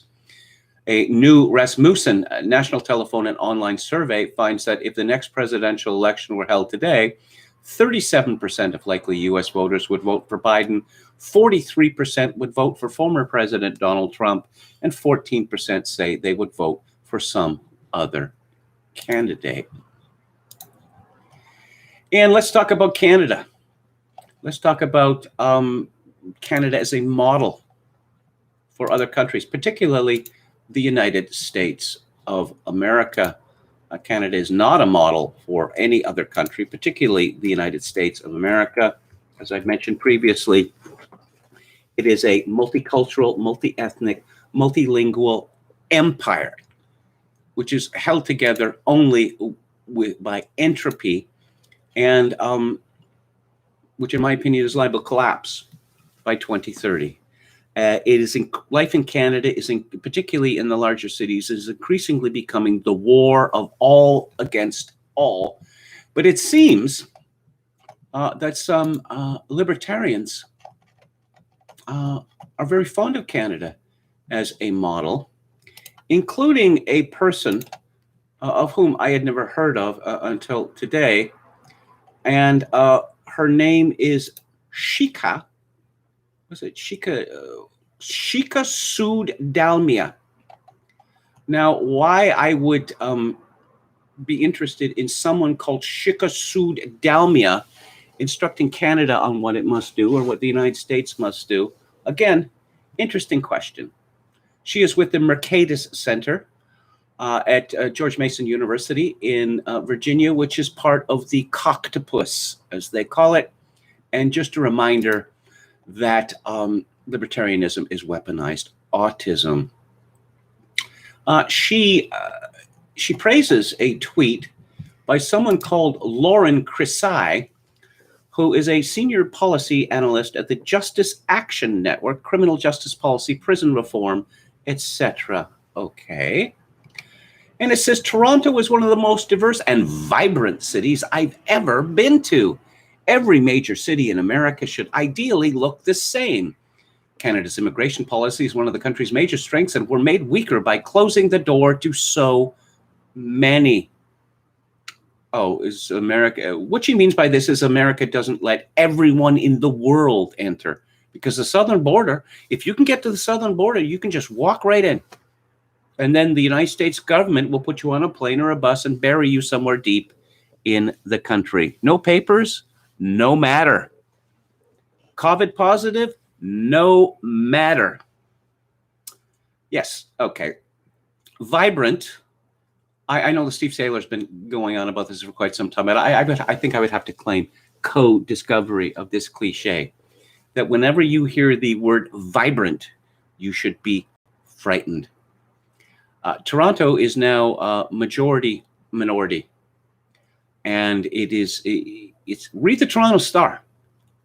It's just the Toronto Star is populated by let's see, model minorities who hate Canada with a passion, who hate Canada's history, who hate its traditions, who hate the founding peoples of Canada and insist that they must and will be punished. Would you want to live in a city like that? Toronto was, for the longest time, a Presbyterian city nicknamed Toronto the Good. And Torontonians, to the extent that they have any memory or knowledge of their history, they're very embarrassed about that. Because Toronto is just such a hip place now. It's Canada's New York City. Ho, ho, ho. Torontonians really believe that. They think that Toronto is some sort of cultural rival to New York City. It isn't. Toronto used to compare itself to Chicago, which is a much better comparison because they were both, industrial cities. Yeah, Canada's about 10%. Toronto's about 10% black now, which means shootings, more and more senseless shootings, and more racial hatred. That is to say, being expressed against white people, and talk of white supremacy, and talk of white nationalism, and a group called Black Lives Matters Toronto existing, which claims that black people built Toronto when there were no black people involved in the building of Toronto, because there weren't any when Toronto was built. Toronto is becoming a hellhole. It is just the epitome of sprawl and of scale. It is ridiculously expensive to live in, especially with regard to housing. And it looks set to become the Detroit of Canada. So no, Canada's immigration, as far as Toronto is concerned, Canada's immigration policy. Okay. So Canada can decide who it wants to take in. It's up to us. We're not obligated to take in people from anywhere. How about we start from the 1970s onwards, taking in large numbers of people from Jamaica, one of the most corrupt and lawless places on earth. And why don't we follow that up by taking in large numbers of people from Somalia and Afghanistan? Oh, and those Tamils who fought the terrorist war against the Buddhists in Sri Lanka. How about we take in about 150,000 of them? Yeah, that's what's happened to Toronto. But this Shika Sood Dalmia has a piece.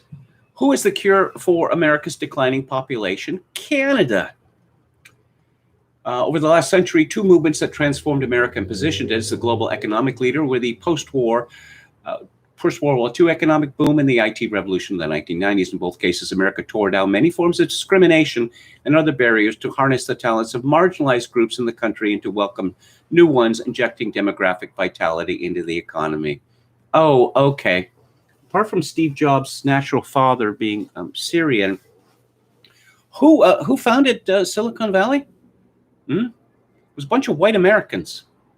Overwhelmingly. The post-World War II economic boom had something to do with immigrants? No, nothing, zero. No, nada.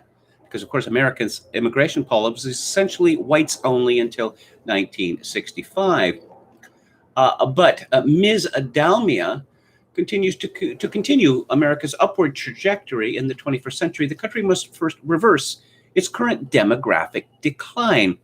As the Census Bureau reported last week, in the past decade, the U.S. population grew at the second slowest rate since the government started counting in 1790, and the slowest since the 1930s, because more people equals better country. So how about the United States should take in like 100 million people from Nigeria at a stroke?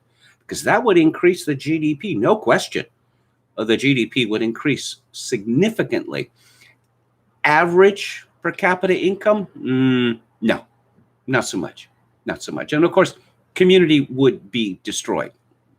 And community, just read Robert Putnam. Robert Putnam, he hid his results 4 years because he was afraid of what they said. And what he discovered is that diversity leads to distrust and alienation and fear. Not just with one ethnic or racial group looking at another, but within the ethnic and racial groups themselves. Diversity hollows out community. But yeah, okay, we need more people, more people, more people, more people.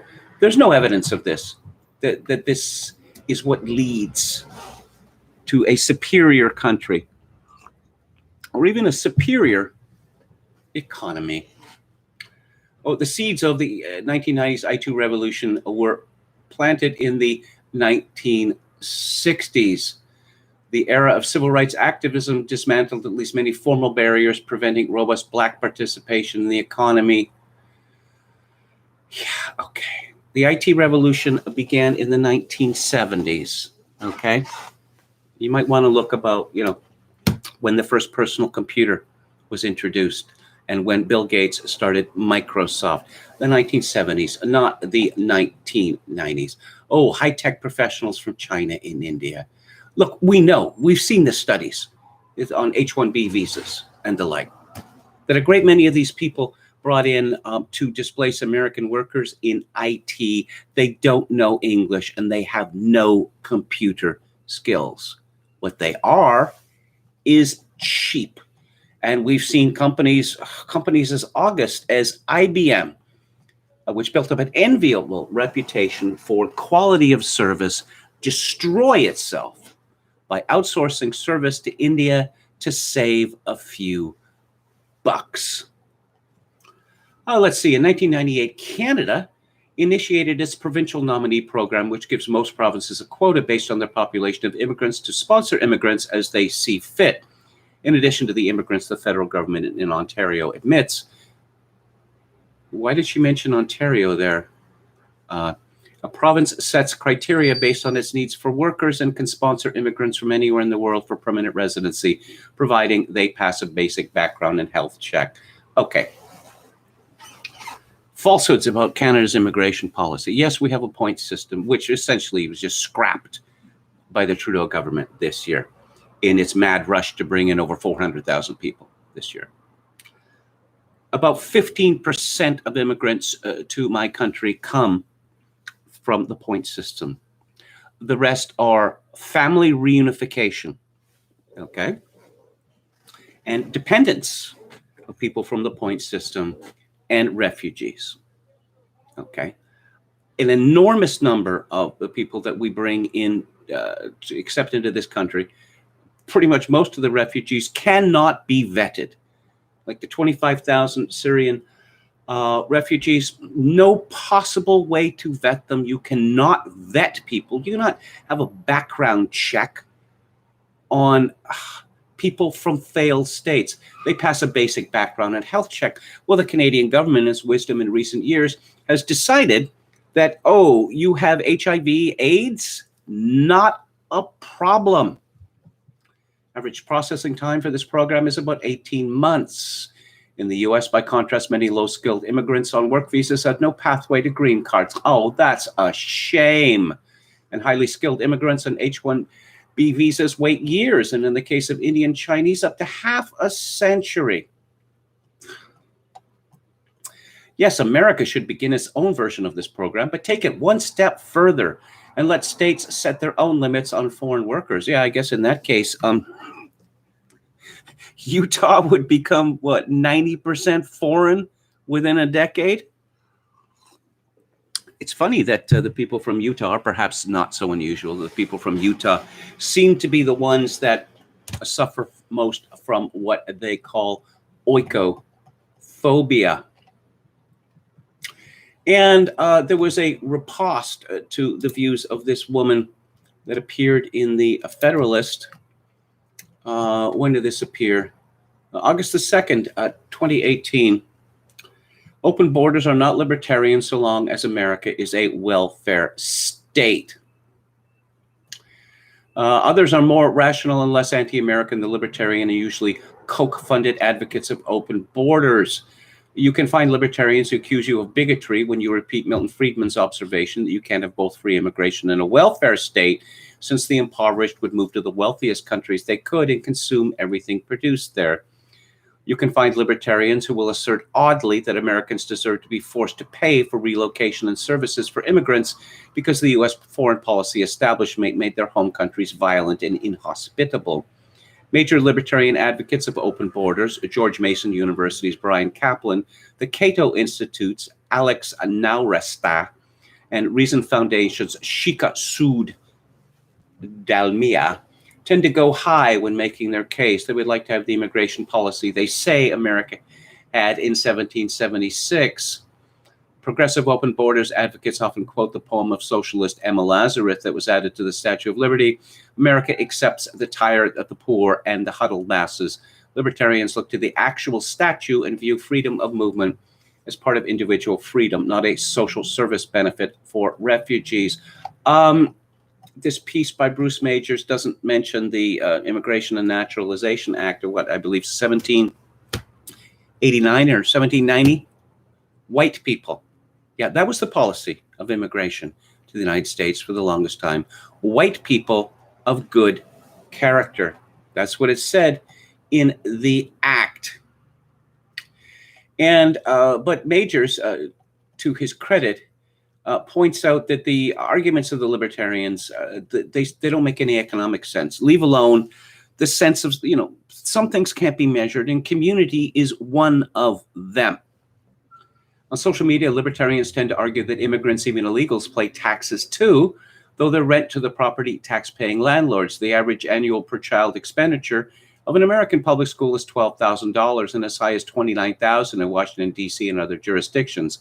The idea that many immigrants living crowded into low-tax assessment properties pay anything like $12,000 annually in property taxes per child they commit to the local public school is prima facie ridiculous. Rank-and-file libertarians often go further into absurdity, arguing that many Americans never pay enough taxes to cover the cost of the public schooling of their children.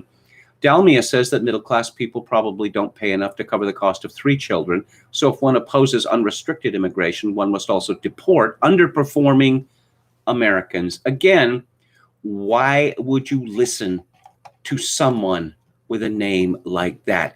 Tell you, Shika Sood Dalmia Yes, I am here from the Indian subcontinent to tell you that you white skins are doing everything wrong. Because why don't you look at the countries of the Indian subcontinent and they are truly a beacon to the rest of the world. Slightly over 1/4 of the children in the United States are now either immigrants or the children of immigrants. Since the total expenditures on public schooling in the US is almost $700 billion a year, this cost is far greater than the GDP gains cited by Dalmia and greater than the $50 billion she cites for the wall. It's also greater than the annual $104 billion for food stamps, the $46 billion for Section 8 housing programs, or the $30 billion for aid to families with dependent children for all residents, citizens, and non-citizens. The Cato Institute regularly publishes on the welfare costs of immigrants, but in this area, its studies seem deeply flawed, claiming that immigrants use fewer social services than do native-born Americans, a claim made by excluding public education from the accounting. One Cato analyst, Daniel Griswold, makes a hand-waving argument that educating immigrant children is acceptable since it pays for itself in the future productivity. Yet Kaplan himself has devoted an entire book to debunking the idea that U.S. education uniquely adds much, if any, to labor productivity, and libertarian work on education is replete with studies showing how ineffective U.S. public schools are. George Borjas has demonstrated over decades that the purpose, or the result rather, of American recent immigration policy is to transfer wealth from the lower class and the middle class to the upper class, particularly the 1%. Oh, yes, our nannies. Isn't it so delightful to have these Central American nannies and landscapers?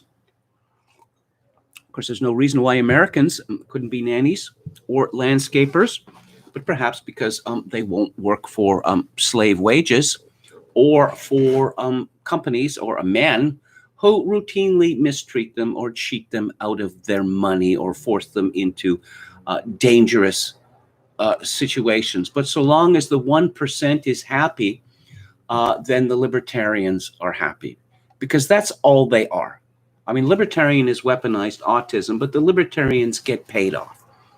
They get paid to shill for the richest, most ruthless people in the United States, and they consider themselves to be paragons of morality as a result.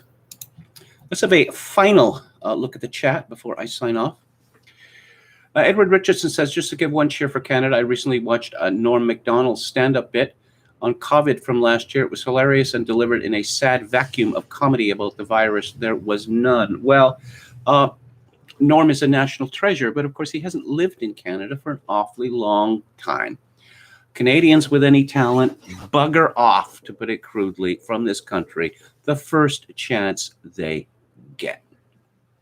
Because there's nothing here for them. Because our arts scene, if you will, our culture scene is an absolute joke. It's all log rolling. It's not what you know. It's not how many you can make laugh. It's who you know. Steve says U.S. public education is like the last 20 years of its Afghanistan policy. Just pour more money into the thing and pray that something works. Well, yeah. Well, how about integration of people who are, physically or mentally handicapped? The people who used to be called spastics. Typically, they need a special worker, standalone worker, a half-time, 20 hours a week, just to deal with one person in a classroom. And the classes are typically disrupted by wailing, thrashing about, smashing things, etc., etc. But, exclusion, can't exclude. You can't have special schools that are equipped to deal with the needs of special students.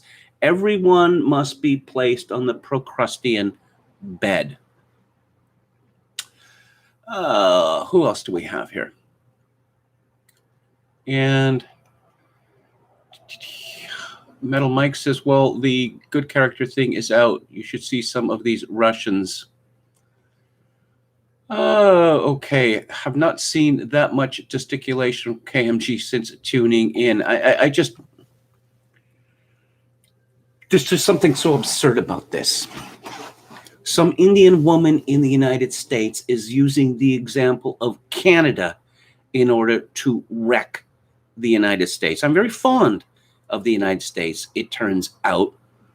And I've just had quite enough of people from the Indian subcontinent showing up in my country and daring to not just suggest, but demand that we turn things upside down in order to please them. And as much as we turn things upside down to please them and grovel to them, they just keep coming back with how horrible and hateful we are and how we have been so from the very inception of this country. The idea that these people are allowed to stay here after this repeated rank expressions of disloyalty, it's revolting. Absolutely revolting. Let's see. Who else do we have? Toronto Star is behind a paywall, which is great because I can't access it. The paywall of the Toronto Star is pretty easy to beat. It's pretty easy to beat. It doesn't involve any hacking, and it just involves opening in a private window. Contra Coup says, because Afghanistan isn't a nation, it is a fake country inhabited by dozens of blood-feuding tribes. True. According to Justin Trudeau and his father, Pierre Trudeau, Canada is not a nation either. Canada is the first post-national country in the world, according to Justin Trudeau, and there is no culture. His father said that too. There's no such thing as Canadian culture. The very idea would be terrible. Well, there used to be a Canadian culture, at least an English Canadian culture. Now, Quebec is officially a nation, and apparently this is going to be written into Canada's constitution, although Canada's constitution cannot be changed without the support of 7 provinces representing at least 50% of the population. And it has been acknowledged, well, for decades, that Canada's constitution is never going to be amended because it would simply be too difficult. But we're just going to pretend that there are no rules and that Quebec is officially a nation under the Constitution. And of course, the so-called conservatives, they love this idea because, oh, we love Quebec so very much. Please, please, please vote for us. Please. Stephen Harper won a majority government in 2011 with a mere, well, a small number of seats in Quebec. Was it like 6? Was it? I stand to be corrected on that, but it's not necessary to form a majority government in Canada. One doesn't need a plurality of Quebec seats. This is the Mulroney rule, but it turns out that it is not true. Okay. What's coming up? Tomorrow is Theatre Thursday, and I'm going to talk about one of the greatest classics of cinema. It is by Vittorio De Sica from 1952, and it is called Umberto D. It's a story of an old man and his dog. And on the book club on Friday, truly outstanding work. Theodore Dalrymple, which is the pen name of a British physician who is called Anthony Daniels. And reading his book, which is tremendously well written, and he's really a model. You know, everyone has to be jokey and blokey now in writing. And reading Dalrymple, just how clear and sober he is, it's rather shaming that, yes, you can tell the story you want to tell without engaging in, tiresome cliches or cheap jokes, innuendos, that sort of thing. Again, and his book is about drugs. And it's especially timely because of harm reduction I live right across the street from an open air lunatic asylum, and I've noticed this trend is accelerated. I see these people and they're crossing the street or just in front of my hotel room, the hotel building rather, and sometimes they blunder into the parking lot. Increasingly, they are bent over like this.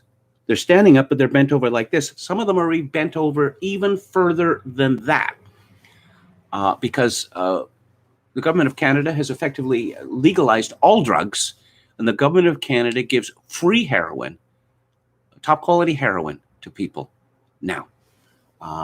Dalrymple's book is called Romancing Opiates, and it destroys all of the myths, the sentimental myths, which have grown up around opiate use.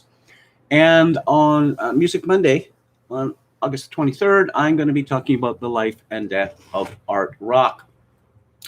That's it for today. What is your opinion of the late historian Thomas Fleming? Wasn't there a novelist called Thomas Fleming? I know of the Chronicles, former Chronicles editor. I've interviewed him several times, and I've written for his magazine. Okay, Thomas Fleming, historian, died 2017. I have not read any of his books. Let's see. Do you recommend anyone in particular? But in any event, I will be back on the air tomorrow at 4 p.m. Pacific, 7 p.m. Eastern. If you like the show, any part of it, I'd appreciate it if you click on the like button and subscribe to my YouTube channel if you have not done so already. If you would like to make a donation to this live stream, which would be rather critically important at this time of my life, really, my PayPal account is linked to Kevin_Grace@hotmail.com. Once again, Kevin_Grace@hotmail.com. If you are in Canada, donations to the live stream may be made via Interac at kevingrace@shaw.ca. And as always, I leave you with this benediction. In these days of social atomization and civilizational collapse, I do dearly wish that you, my dear viewers and listeners, manage to forge a genuine human connection in order to ease the burden. Good night.